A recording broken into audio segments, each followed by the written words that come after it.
Bonjour, merci pour votre patience. Donc nous allons démarrer cette deuxième session de la matinée avec donc ce webinaire conjoint monté avec AvePoint. Donc on va bien sûr parler de sauvegarde dans le cloud et puis la démarche GDPR pour spécifiquement les mutuelles et les assurances. Je suis accompagné de deux collègues. Donc moi je suis Dominique Gauthier, Microsoft France, et je travaille sur un certain nombre de projets entre les account managers et nos partenaires. Et donc je suis accompagné de deux intervenants d'AvePoint, Fabrice et Laurent, qui vont se présenter. Fabrice, à toi. Bonjour, donc Fabrice Di Giulio. Je suis avant-vente pour AvePoint et je m'occupe de mettre en adéquation nos solutions avec les besoins de nos clients, principalement. Donc bonjour, j'accompagne Fabrice sur cette session. Donc je suis Laurent Tisser, donc en charge du secteur mutuel et assurance. Merci à tous les deux. Donc nous allons démarrer rapidement. L'idée c'est en 45 minutes d'effectuer cette présentation et bien sûr de répondre à vos questions. Donc très rapidement l'agenda, le périmètre de la compliance, la démarche de conformité, le cycle de la compliance, la présentation de la solution, et puis après, bien entendu, on va parler de GDPR, restauration, les attentes liées au backup, ce qu'apporte le cloud en termes de flexibilité, et bien sûr, présentation de la solution. Je vais commencer de mon côté avec une vue Microsoft. Donc, un rappel, mais je pense que vous êtes au fait, c'était des slides plutôt destinés à des gens qui n'avaient pas encore compris ce qu'était GDPR, enfin RGPD en Europe, hein, donc c'est le règlement général sur la protection de données. Il faut savoir que c'est pas quelque chose qui est complètement neuf, hein. La première directive sur la protection des données personnelles a été publiée en 1995. En France, on parle souvent de la CNIL sur, je dirais, tout ce qui concerne les données des entreprises, les données des personnels. L'évolution, pourquoi depuis 1995, il y a eu un certain nombre de bouleversements de sociétés technologiques, les deux combinés, avec l'émergence des réseaux sociaux, donc un certain nombre, on va dire, d'informations qui transitent via ces réseaux sociaux. Il y a eu l'émergence du cloud. Alors on parle beaucoup de cloud public, mais également toutes les solutions cloud qu'on peut utiliser à titre personnel, avec le renforcement des offres en mode SaaS. Et ce qui fait qu'à un moment donné, la volumétrie de données personnelles qui est brassée et qui nous concerne tous et toutes est extrêmement importante. On parle aussi beaucoup, même si c'est pas nouveau, de ce transfert de fichiers et d'informations sécurisés. C'est une réalité, hein. Nos clients communs, AvePoint, Microsoft, échangent un certain nombre d'éléments avec leurs clients, avec leurs fournisseurs, en passant par des solutions cloud ou pas. Donc bien sûr, il y a des moyens de crypter les données, d'encrypter les disques durs à distance, etc. Donc c'est vraiment un sujet d'importance aujourd'hui. On l'évoque assez peu souvent, mais tout ce qui concerne le droit à l'oubli, donc avec la dernière directive qui sont parues sur justement le fait d'avoir ce droit à supprimer, à faire disparaître un certain nombre d'informations nous concernant à titre personnel, et puis bien sûr un certain nombre d'autres points. L'idée, c'est d'être assez concis, mais il y a un engagement fort de la part de Microsoft pour être en complète conformité dès le 25 mai prochain. Donc ça nous laisse assez peu de temps d'être en conformité pour l'ensemble des solutions et services cloud. Ceci par des engagements contractuels. Alors ces solutions, quelles sont-elles? On va parler en premier bien sûr d'Office 365, notre solution complète collaborative où on va retrouver des espaces collaboratifs, de la messagerie, la partie Office et autres. On va parler de Microsoft Azure, notre solution de cloud public, avec des data centers partout dans le monde et très prochainement l'ouverture en complète des data centers en France, avec trois implantations en région parisienne et une implantation dans le sud de la France. On va parler de la partie EMS, Enterprise Mobility Suite, et également de Dynamics 365, notre solution notamment CRM, ERP, que nous proposons à nos clients en mode SaaS. Donc, l'engagement de Microsoft sur ces 4 solutions, c'est d'être en complète conformité dès le 25 mai 2018, et ceci via des engagements contractuels qui sont déjà présents dans toutes les propositions que nous adressons à nos clients. Les principaux changements, encore une fois, désolé si c'est une redite et si c'est des informations que vous maîtrisez d'ores et déjà. Bien sûr, on va parler de la confidentialité des données à caractère personnel, donc d'avoir la capacité, vous comme nous, d'accéder aux données personnelles qui sont stockées, récupérées par un certain nombre d'intervenants, de potentiellement corriger, supprimer des données personnelles, de s'opposer au traitement des données personnelles. Donc ça, je pense qu'on a tous vécu avec une cage à cocher ou à décocher lorsqu'on fait une souscription, lorsqu'on s'inscrit à un service web pour ne pas être importuné. Et bien sûr, pouvoir s'opposer ou pas à l'exploitation de ces données personnelles. Sur tout ce qui concerne la partie contrôle de notification, les entreprises, sans exception, parce que ça concerne l'ensemble des structures, donc c'est à la fois les structures dites privées, mais également le secteur public est concerné, c'est de protéger les données à caractère personnel, et ceci au moyen d'une sécurité appropriée. Ça veut dire quelque part, c'est à la charge de ces structures du secteur public, des entités du secteur public, de s'assurer qu'il y a une protection appropriée par rapport à ces données. La logique veut que, bien sûr, il y ait un signalement aux autorités compétentes sur tout ce qui concerne la violation de ces données personnelles. Bien entendu, ça rejoint un point que j'ai évoqué à l'instant, c'est d'obtenir le consentement adéquat, approprié pour le traitement des données qui pourraient avoir été récupérées. Et bien sûr aussi, c'est de pouvoir tracer et donc de conserver un historique détaillant le traitement de données. Donc on voit bien que la partie contrôle et notification est extrêmement importante au niveau des entreprises. Ceci, bien sûr, passe par des politiques très transparentes.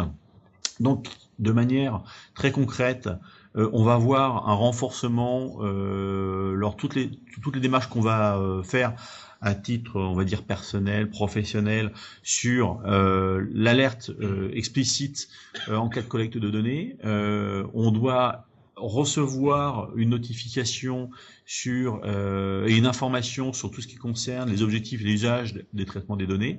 C'est souvent des éléments qui sont intégrés dans des pages bien remplies. Et puis bien sûr définir des stratégies de conservation et de suppression des données. Ça, encore une fois, ça doit être extrêmement clair. On doit être informé pendant combien de temps les données sont conservées et quand est-ce qu'elles seront supprimées. D'un point de vue IT, donc l'informatique et formation, les entreprises ont une responsabilité de former leur personnel et leurs collaborateurs aux exigences de la confidentialité. Je vous prends un exemple très concret au sein de la structure Microsoft, dite Microsoft France. On est en train de passer un certain nombre de formations justement pour sensibiliser l'ensemble des collaborateurs à la notion de confidentialité par rapport aux données. Bien sûr, les moyens informatiques sont mis en place pour procéder à l'audit et à l'actualisation des stratégies relatives aux données. Ça veut dire quoi? Ça veut dire quelque part d'être capable de tracer et d'actualiser à un instant T le cheminement d'une donnée, l'utilisation d'une donnée, par qui, à quelle fin.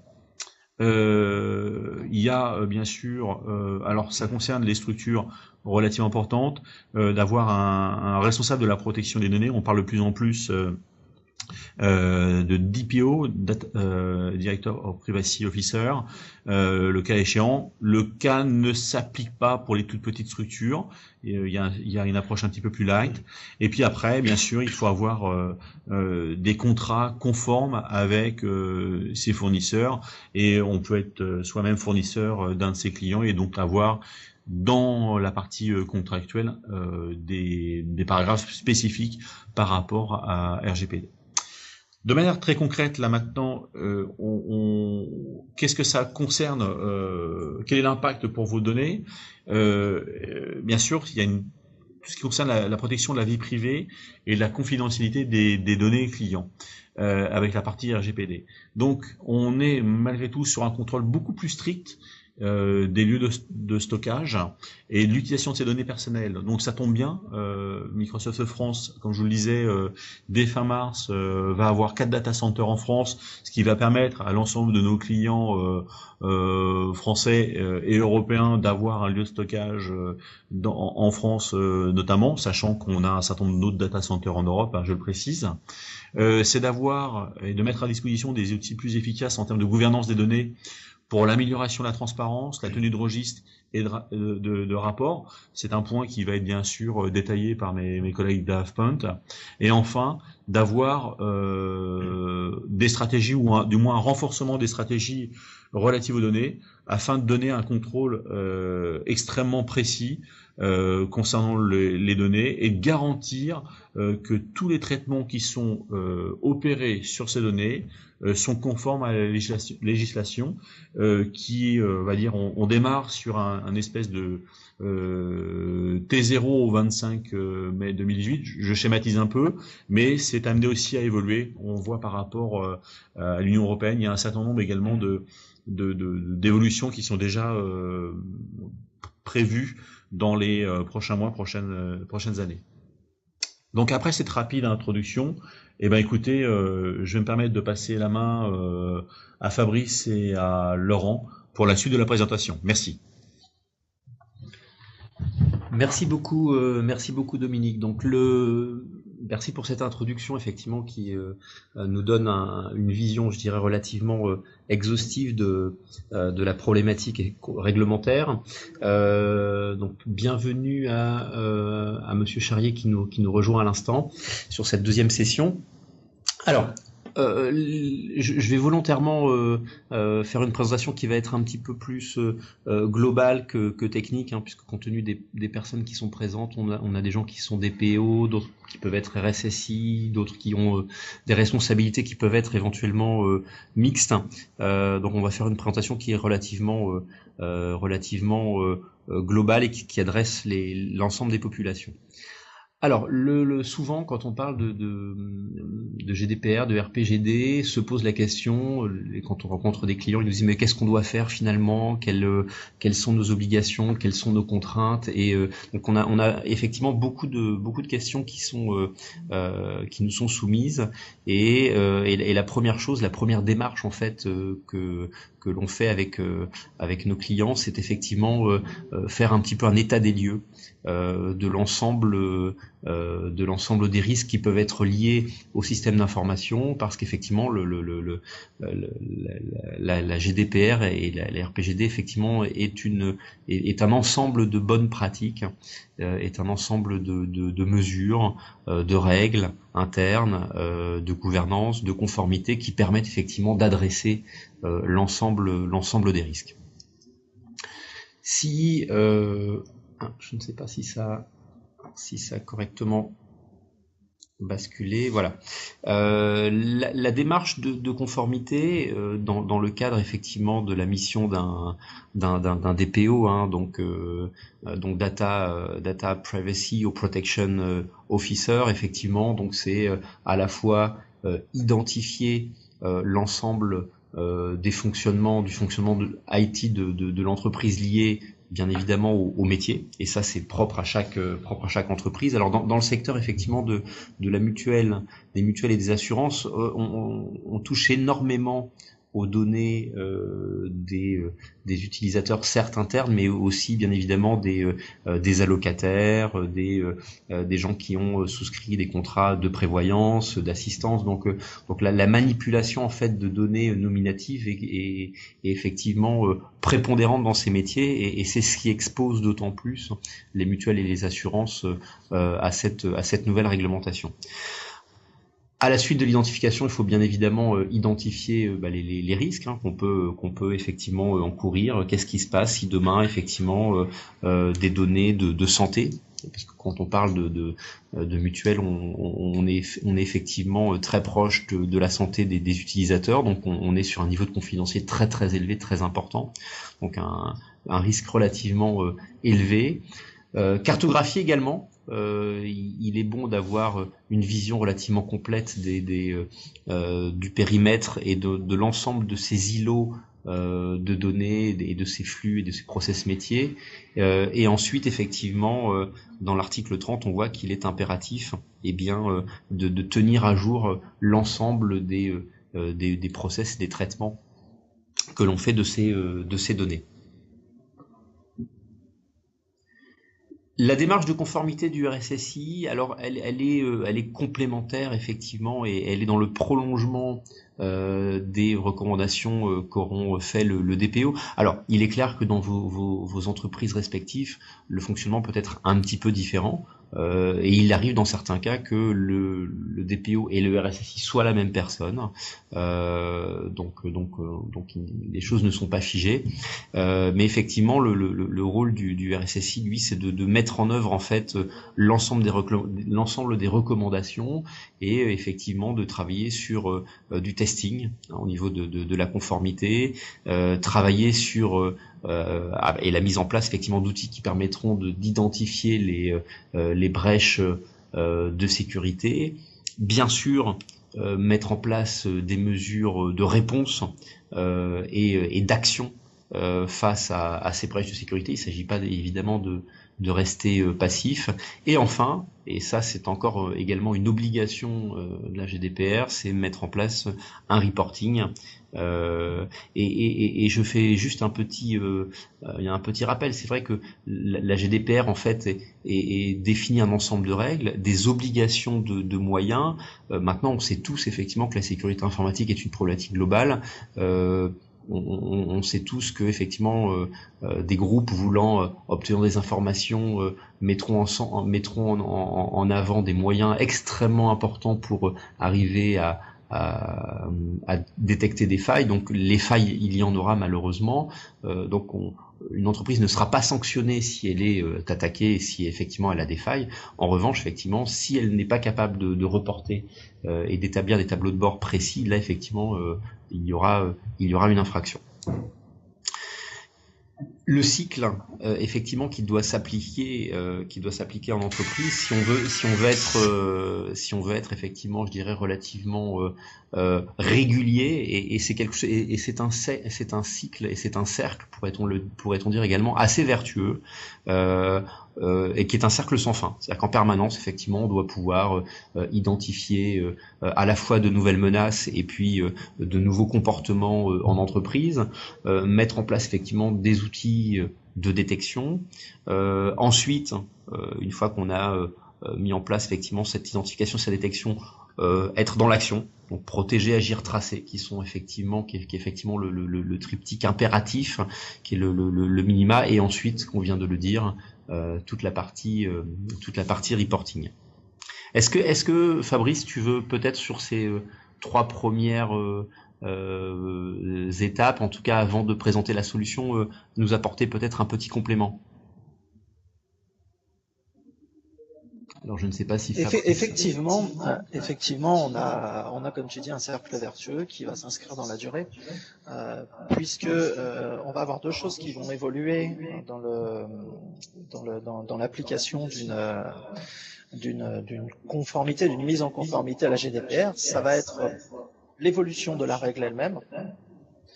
Donc l'identification du risque à un instant T ne va pas forcément être la même que celle qui va avoir à être mise en place un mois, 2 mois, 1 an plus tard. Mais également le traitement de ces données, puisque finalement on va vouloir tendre à une élimination finalement des violations à cette règle. Et donc on est vraiment sur une logique, moi j'aime bien rapprocher ça de ce qu'on a en secourisme, le protéger, alerter, secourir.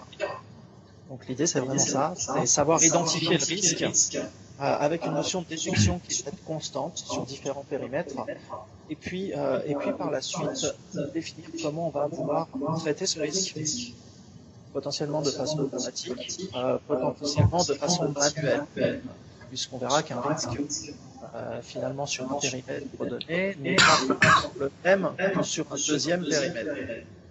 Prendre un exemple tout simple, si on retrouve des données bancaires sur le périmètre de la comptabilité, on est assez souvent en présence d'une donnée de travail. Si on retrouve ces mêmes données sur le périmètre des ressources humaines, on peut penser qu'on va se retrouver sur des données du personnel qui doivent être confidentielles, avec un traitement manuel. Par contre, si on retrouve ces mêmes données sur un espace public, là on a un vrai problème. Très bien, merci beaucoup Fabrice pour ce complément. Je t'invite, on va passer donc à la suite. Alors je ne sais pas si tu peux prendre le contrôle de la présentation. Je vais te donner l'autorisation pour que tu puisses effectivement commencer à pouvoir effectivement. Hop, je suis en train de te donner le contrôle. Voilà, et tu peux normalement passer à un début de présentation d'une solution. Ou alors, tu vas passer les slides tout seul. Voilà, absolument, absolument. Bon, alors écoutons, j'avance, comme ça c'est plus efficace. Donc, présentation de la solution et je te laisse démarrer. Alors, on va présenter ici non pas la solution qui s'exécute, parce que sinon on arriverait dans des délais qui vont excéder le temps que l'on a imparti pour ce webinaire. L'idée, c'est effectivement, comme vous l'avez dit tous les deux, à la fois Dominique et toi Laurent, que l'on va avoir une vraie séparation des rôles du DPO et du RSSI. Avec un DPO qui a un rôle de recommandation, de découverte des processus métiers, de définition des processus métiers et des données qui sont impliquées dans ces processus. Mais également, côté RSSI, le rôle de protection et de mise en place de la solution technique qui va permettre de traiter la conformité finalement et de gérer les violations. Pour les DPO, si on devait vraiment pointer deux accès en priorité, deux fonctions en priorité, ce serait déjà la définition pour chacun des processus métiers du niveau de risque de la donnée. Et donc, ce que l'on va voir sur cette solution, c'est la possibilité de définir pour chacun des traitements deux niveaux d'exposition au risque qui sont demandés très concrètement dans la réglementation RGPD et par la CNIL. C'est une notion de sévérité et une notion d'exposition au risque. Donc, ici, vous avez des codes qui sont en anglais, mais évidemment, cette solution existe également en français, il n'y a aucun problème à ce niveau-là. On va définir la sévérité finalement comme la gravité d'un accès à la donnée et l'exposition au risque comme finalement la complexité d'accès à cette donnée. Plus un nombre élevé de personnes va avoir accès à la donnée personnelle, finalement, plus cette exposition au risque va être élevée. Je peux passer à la présentation suivante, Fabrice ? On peut passer à la présentation suivante, oui. Voilà. Puisque le DPO, à travers la découverte de tous ces processus, finalement ces processus métiers, va avoir un rôle principal qui va être de réussir à définir qui manipule les données dans ce processus, où se situent ces données. Chacune de ces données, quel va être le risque associé à l'exploitation de la donnée. Et il va avoir l'obligation pour chacun de ces processus métiers de pouvoir effectuer une recommandation de solutionnement technique sur ce business process, également une obligation de pouvoir éditer un registre de ces traitements. Souvent, le DPO, aujourd'hui, on va remarquer que c'est quelqu'un qui a une formation de juriste, une formation légale à la base, souvent des avocats, des juristes qui ont pu passer une formation, un diplôme de DPO. Et donc, finalement, l'idée, c'est d'avoir une solution qui soit très sémantique, très graphique, parce qu'on ne peut pas demander à ce type de profil, finalement, de faire du code, de faire de la configuration, etc. Donc, son rôle va être de définir des questionnaires relatifs à chaque process va être de pouvoir ensuite envoyer ce questionnaire aux personnes qui sont impliquées dans le traitement des données pour leur demander finalement comment cette donnée peut être traitée. Le DPO centralise une information, mais n'a pas vocation à savoir, à connaître la finalité de cette information. Et ça, c'est extrêmement important, puisque ça implique également que tout ce processus de collecte des informations puisse être mis en place directement à la création de tout nouveau processus métier. Et donc, on va chercher à impliquer le DPO directement dès l'élaboration, finalement, des nouvelles applications, des nouveaux processus qui vont venir dans l'organisation. Et ici, on retrouve finalement la notion de mécanique cyclique de cette conformité, puisque tous les nouveaux processus métiers, toutes les nouvelles applications métiers vont devoir porter l'empreinte du DPO.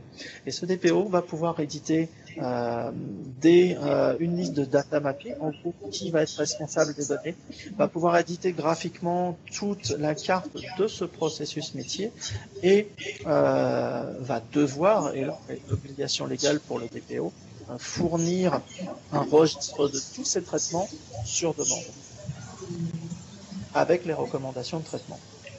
Et le point noir pour le DPO va être l'édition de ce registre. Si effectivement il n'a pas la possibilité technique d'éditer ces processus, alors là, on va rentrer dans la dynamique de sanctions, 4% du chiffre d'affaires, etc., etc. Donc voilà un petit peu finalement toute la solution qui doit être nécessaire au DPO pour qu'il puisse effectuer sa part du travail de mise en conformité d'un environnement. Côté RSSI maintenant, on va avoir une autre problématique puisque le RSSI va avoir la responsabilité de la solution technique. La solution technique, aujourd'hui il y en a plusieurs, et d'ores et déjà, avec Office 365, sur votre plan E3, si vous avez un plan E3, vous avez la possibilité d'une mise en conformité avec la RGPD. Avec un plan E5, il va y avoir des fonctionnalités d'intégration qui vont être plus évoluées. Et dans des cas particuliers, pour lesquels, par exemple, vous auriez des données qui sont traitées à l'extérieur d'un environnement Office 365, on peut penser à des file share, on peut penser à des bases de données si vous avez, je pense tout simplement à un logiciel SAP, une base de données Oracle. Il y a toujours des données personnelles dans une base SAP, c'est quelque chose qui doit pouvoir être traité, mais également d'autres outils collaboratifs cloud, Box, Slack, etc. Quand on sort du périmètre d'Office 365 pur, on va commencer à rencontrer des problématiques puisque l'ensemble de ce périmètre doit également être traité par le DPO et adressé par le RSSI. Donc via nos solutions, on va pouvoir passer cette limite d'Office 365 pour élargir le scan à plus de sources. Donc ici, vous avez une vue exhaustive de tout ce que l'on couvre aujourd'hui. Et notre solution est architecturée de telle façon que l'on puisse très facilement rajouter des connecteurs à d'autres sources externes.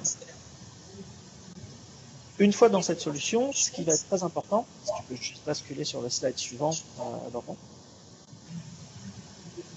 c'est une notion pour le RSSI. On parlait de reporting, protéger, agir, reporter.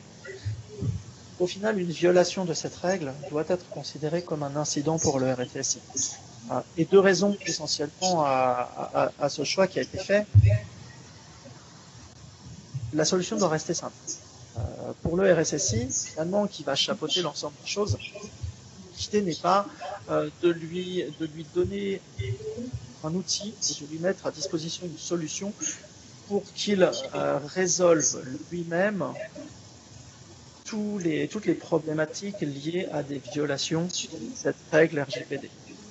On va donc gérer ça sous forme d'incident, de façon à ce que des équipes métiers puissent être en charge des violations qui se produisent sur leur périmètre. Si on revient à mon exemple précédent, par exemple, la découverte de données bancaires au niveau d'un service de ressources humaines devrait être traitée par des membres de ce service ressources humaines, parce qu'elles connaissent l'utilisation de cette donnée dans ce périmètre. Et si on faisait un parallèle, on ne pourrait pas demander à l'IT, par exemple, de juger si une donnée bancaire est utilisée correctement dans le périmètre RH, puisque ce n'est pas du tout son métier. On est vraiment sur des notions métiers. On va donc avoir une gestion d'incidents. Le RSSI pourra éditer des listes d'incidents et va avoir à sa disposition plusieurs dashboards qui vont lui permettre finalement de piloter toute cette couche de mise en conformité. Et parmi les premiers rapports que l'on va avoir, ça sera des rapports sur les types d'incidents. Si tu peux juste passer sur le slide suivant, s'il te plaît. Donc on va avoir un premier lot de reporting qui va permettre de voir très facilement combien d'incidents se sont produits sur un périmètre donné, mais également quelles actions ont été déclenchées sur ces incidents. Donc ici, on va voir par exemple que sur un périmètre sur lequel les violations ont été rencontrées, on va avoir une vue très rapide du point de vue du RSSI sur des actions de suppression des éléments ou des actions de mise en quarantaine qui ont pu se produire sur ce périmètre. On va avoir également d'autres rapports à disposition qui sont beaucoup plus des rapports fonctionnels et qui vont beaucoup plus concerner les usages. Donc aujourd'hui, ce que l'on va voir, et surtout les demandes que l'on va avoir de la part des clients que l'on rencontre, ce sont des besoins de reporting sur la façon dont les partages vers des membres externes à l'organisation ont pu être faits. Et ça, c'est quelque chose qui est très important lorsque l'on parle de données personnelles. Donc, on va retrouver un premier niveau de reporting, par exemple, sur des partages externes, comment les fichiers sont partagés de façon anonyme avec des utilisateurs externes à l'organisation. Également, on va pouvoir focaliser au sein même de notre organisation sur les utilisateurs qui sont plus finalement source de déclenchement de violation des règles de la RGPD, en pouvant par exemple concaténer, pas concaténer, mais agréger très facilement le nombre de partages avec les utilisateurs qui sont à l'origine de ces partages. Et ça va concerner notamment toute la partie ressources en ligne. Très bien, merci beaucoup donc Fabrice sur cette partie-là. Donc deuxième partie de la présentation, effectivement la partie backup et restauration, qui est effectivement essentiel dans le contexte effectivement du GDPR. Donc on a voulu avec Fabrice faire un petit rappel réglementaire en tout cas effectivement, à savoir que eh bien l'article 32, donc la GDPR c'est en gros une cinquantaine d'articles à peu de choses près. L'article 32 effectivement précise qu'il est important et comment et de quelle manière et pourquoi effectivement d'assurer la restauration des données. Et donc là, effectivement, il y a tout un ensemble qui sont des choses qui sont évidentes. Hein, c'est comme on dit, c'est frappé du bon sens, mais en même temps, là, on est dans un cadre réglementaire et qui aura, le cas échéant, effectivement, des contraintes financières si on n'assure pas effectivement correctement cette restauration. Peut-être Fabrice, tu souhaites peut-être faire un petit commentaire sur cette introduction. Oui, j'aime beaucoup dire que s'il n'y avait qu'une seule raison pour mettre en place une solution de backup, alors qu'on est dans un environnement Office 365, ce serait peut-être la plus mauvaise, mais ça serait celle-ci, c'est la raison qui s'inscrit dans un cadre réglementaire. C'est obligatoire. Point. C'est pas la meilleure raison du tout. Il y a plein de très bonnes raisons de mettre en place des stratégies de backup sur Office 365. Néanmoins, celle-ci est réglementaire et elle est double. Elle va déjà borner le périmètre de ce besoin de backup à la nécessité de pouvoir rétablir la disponibilité des données à caractère personnel. Ça, c'est ce qui va être le plus contraignant. Avoir la nécessité de pouvoir sélectionner des données très finement. Et la deuxième ligne, et qui s'inscrit peut-être plus dans ce que les gens avaient l'habitude de faire d'un point de vue infrastructure avec des plans de backup, c'est de mettre en place des procédures récurrentes de test de ces moyens de backup et restauration.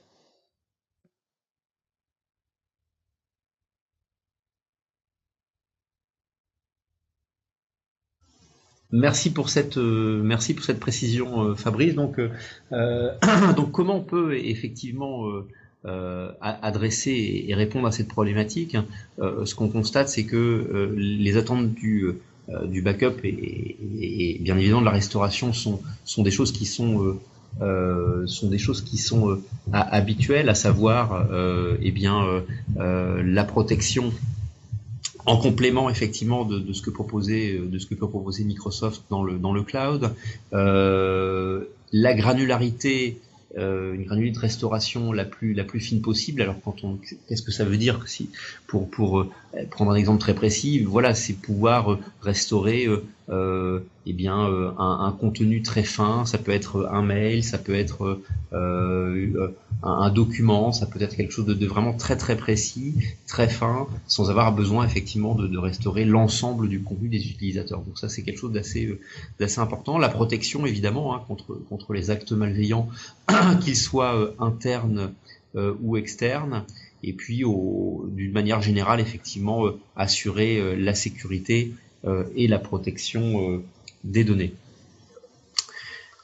Dans ce contexte-là, effectivement, on définit trois axes, à savoir effectivement le périmètre de ce que l'on va protéger. Donc ça, c'est la première des choses à définir. On dit voilà, qu'est-ce qu'on protège, et une chose importante qu'on a voulu, effectivement, que Fabrice a voulu mettre en avant, c'est effectivement la notion de transversalité dans la sauvegarde des données, parce que les données d'un utilisateur peuvent se trouver dans des bases de données, sur des sites SharePoint, dans de la messagerie, sur du partage de fichiers. Donc les contenus aujourd'hui sont relativement multiples, et cette approche, moi j'aime beaucoup cette approche transverse de la protection des données, parce qu'on s'adresse à des données d'utilisateurs. Donc ça, c'est quelque chose de très très important.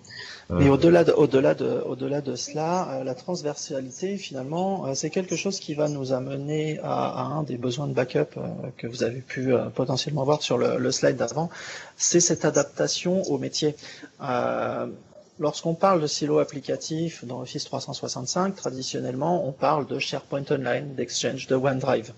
Mais lorsque Microsoft a introduit la notion de groups, qui venait piocher des fonctionnalités sur chacun de ces silos applicatifs, on s'est finalement retrouvé confronté à quelque chose de nouveau, puisque avec Groups et toutes les fonctionnalités liées à Groups, la protection de ces silos applicatifs ne suffisait plus, d'une part techniquement, mais d'un point de vue métier, nous faisons face aujourd'hui à un certain nombre de clients qui vont changer leur façon de travailler. Le collaboratif n'est plus forcément du SharePoint. SharePoint devient un espace de stockage. Et finalement, on va retrouver dans Groups, dans Teams, dans du Planner, dans du Project Online par exemple, cette notion de collaboratif. Et il est très important de pouvoir sauvegarder les éléments d'un point de vue fonctionnel. Donc, en proposant une interface qui permette de dire, par exemple, à un client qui n'utiliserait que Groups, de dire « je veux sauvegarder mes Groups », et de façon transparente, aller sauvegarder tout ce qui va constituer son métier, les objets, planeurs, les tâches, etc., toute la partie calendrier, messagerie liée à un groupe, toute la partie fichiers stockés dans les collections de sites, etc. Très bien, merci beaucoup Fabrice pour ce petit complément. Également, chose importante quand on parle de backup, c'est effectivement la restauration. Donc pouvoir, on l'avait un petit peu abordé, effectivement avoir différentes options de restauration. Là, pour autant, on reste dans des choses qui sont classiques quand on parle de backup et de restauration, mais qui le sont peut-être un peu moins fréquentes quand on parle de cloud, parce que les technologies sont un peu plus récentes, ce sont des solutions qui sont peut-être un peu moins bien maîtrisées, en tout cas aujourd'hui, et donc il est important de pouvoir travailler sur des options de restauration fines, comme on l'a dit. Et le dernier point, alors là, pour le coup, qui est aussi extrêmement important, qui est le choix de la rétention. Alors là, la rétention est liée aussi, dans certains cas, à des impératifs réglementaires qui peuvent être liés au métier des mutuelles et des assurances, où là, effectivement, on rentre dans des notions qui ne sont plus techniques, mais qui sont juridiques. Mais le choix de la rétention, en tout cas, la solution de backup dans le cloud doit bien évidemment répondre aux impératifs de GDPR, mais également être en lien avec le code des assurances pour la France et l'ensemble des réglementations qui impactent le métier. Fabrice, un complément sur ce point? Oui, je vais pas sur ce point d'une part et sur le point option de restauration d'autre part, puisque il est vrai qu'aujourd'hui Microsoft propose énormément de choses dans Office 365 en termes de rétention notamment, puisqu'on est capable de mettre en place sur un tenant des stratégies de rétention qui peuvent être illimitées. Donc une chose d'un point de vue purement réglementaire, cette rétention, d'un point de vue réglementaire, backup and restore, c'est une rétention, ce n'est pas un backup. Si on va parler d'archivage, on est complètement dans cette notion d'archivage, rétention d'archivage légal, etc. Mais là où la solution de backup que CAFPOINT vient proposer sur Office 365 vient se différencier et vient apporter des éléments qui vont venir en complément de ce que propose Microsoft, c'est que là encore, cette solution va permettre de s'adapter à une évolution des usages. Et on va pouvoir notamment restaurer des éléments d'un tenant à un autre tenant, d'une collection de sites sur une autre collection de sites. Et on va pouvoir commencer à croiser un petit peu les technologies. Donc en se rapportant encore une fois à la notion de transversalité, on va pouvoir par exemple restaurer le OneDrive de quelqu'un qui a quitté une organisation sur une collection de sites, restaurer une collection de sites sur la collection de sites d'un groupe ou d'un team, etc., etc. Et donc être capable finalement d'adapter un modèle technique qui peut être ancien à des nouveaux usages assez facilement. Lorsque l'on arrive sur la rétention, on arrive ici clairement sur quelque chose qui a été introduit, voire mis encore plus dans la lumière par le passage sur le cloud, c'est que lorsqu'une stratégie de backup est mise en place sur un environnement on-premise, le choix de la rétention finalement est très simple. On va tout simplement spécifier combien de temps on garde les données, et puis lorsqu'on arrive en panne d'espace disque, on va rajouter de l'espace disque. Le problème en passant dans le cloud, c'est qu'on n'est plus maître de son infrastructure, ou alors plus totalement. Et donc, va se poser encore une fois le choix de la rétention de ces données de backup. Et l'emplacement où on va vouloir stocker ces données de backup. Donc aujourd'hui, on peut tout à fait rencontrer des clients qui ont fait le choix du tout cloud et donc qui vont stocker naturellement les données de backup dans un espace de stockage Azure. Mais on peut aussi rencontrer un certain nombre de clients qui font malgré tout le choix de vouloir conserver leurs données de backup sur des serveurs de fichiers qu'ils auront au sein même de leurs locaux. Avec des règles de rétention qui peuvent aller très loin chez certains clients. Et globalement, si on prend ne serait-ce que le cas de l'assurance vie, on peut ici très facilement imaginer des durées de rétention des informations qui vont excéder les 12 ans. Donc il faut vraiment prendre également en compte ces types d'usages, ces types de fichiers dans ce choix de la rétention. Et potentiellement également découper par lot fonctionnel les périmètres qui vont être backupés. on va peut-être conserver des données sur des stratégies de rétention pendant 12 ans, alors que d'autres données vont être beaucoup plus volatiles. On va conserver des mails pendant 1 an, par exemple, ce genre de choses qui peuvent être mises en place et qui doivent être réfléchies lorsqu'on va toujours comme sur on-premise définir le plan de backup et de reprise d'activité. Merci beaucoup Fabrice pour ce point, ce qui nous amène effectivement à présenter bien l'approche d'AvePoint pour la protection dans le cloud. Donc je te redonne la parole Fabrice. Alors oui, là c'est concrètement ce que va proposer AvePoint pour la protection dans le cloud. C'est un outil qui va être transversal. Ce qu'on va pouvoir retrouver dans ce slide, c'est le périmètre qui est couvert aujourd'hui par les solutions d'AvePoint, dans lequel on va retrouver Exchange, SharePoint, OneDrive, les groups, les collections de sites Project Online, les dossiers publics Exchange, parce que oui, il en reste chez certains clients qui ont migré sur les dossiers publics Exchange. Mais comme le disait Dominique dans son introduction, Office 365, c'est aussi un certain nombre d'autres choses, dont Dynamics, que l'on va couvrir également. Et encore une fois, on va pouvoir pousser un petit peu le périmètre Office 365 avec une couverture de Salesforce qui est aujourd'hui proposée dans nos solutions. Et ces 3 petits points qui sont très à la mode dans les slides aujourd'hui pour dire et la suite. La suite, c'est Teams qui va arriver normalement dans le courant du mois de mars dans notre solution. Et à l'avenir, ça va être les nouveaux usages. Les nouveaux usages, Flow, Streams, Sway.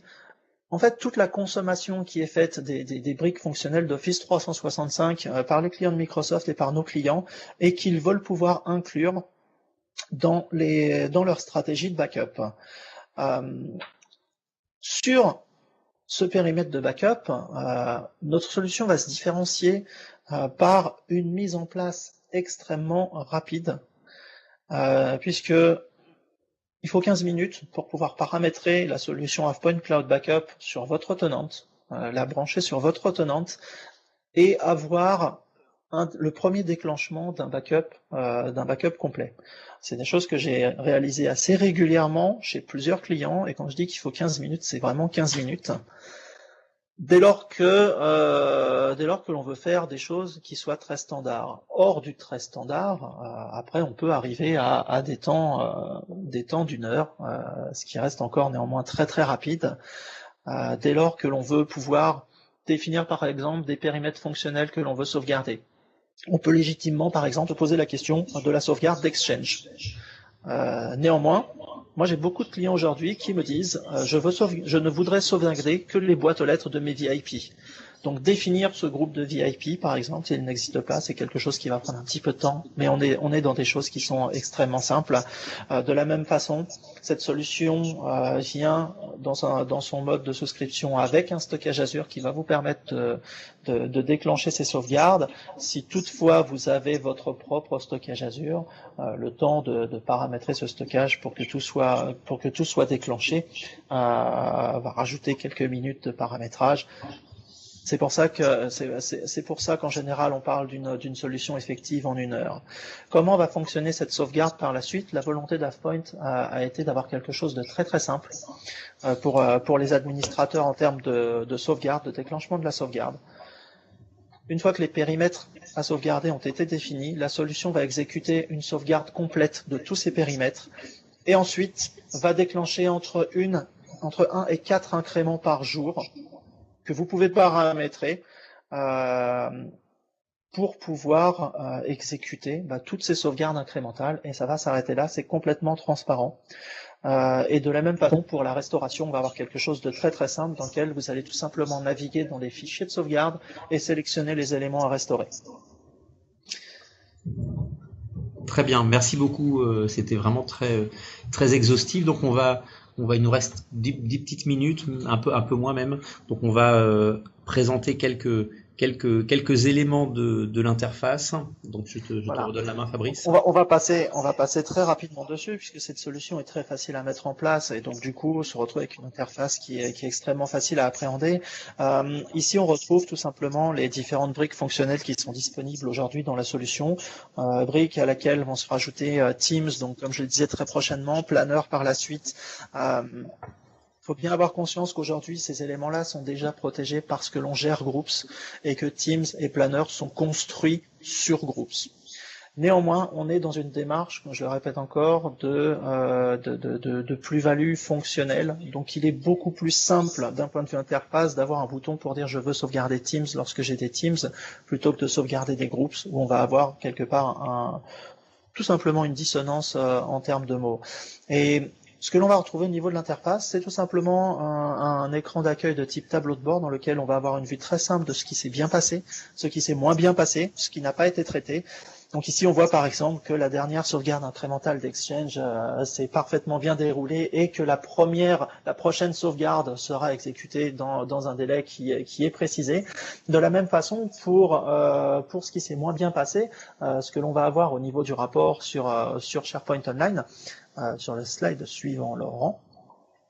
C'est une notion, encore une fois, très visuelle sur les éléments qui n'ont pas fonctionné, la possibilité directement à partir de cet écran, de générer un rapport très détaillé dans lequel on va avoir des pistes de résolution d'incidents, des explications sur les éléments qui n'ont pas été sauvegardés. Aujourd'hui, mis à part des problématiques d'accès avec des mots de passe expirés, je n'ai pas rencontré de cas autres qui expliquent qu'un élément n'ait pas été sauvegardé. Et la possibilité de déclencher une nouvelle sauvegarde directement hors des jalons de sauvegarde incrémentale si on a résolu les incidents manuellement. Donc quelque chose de très très très simple. Et on va retrouver les mêmes interfaces pour la restauration avec une vue calendrier pour aller sélectionner les infos. Donc je vous invite, si vous avez envie d'en savoir plus, à nous contacter directement à Point pour faire une démonstration très rapide du produit. Très bien, merci beaucoup Fabrice. On est pile poil dans les temps. Je crois qu'il n'y a pas de questions.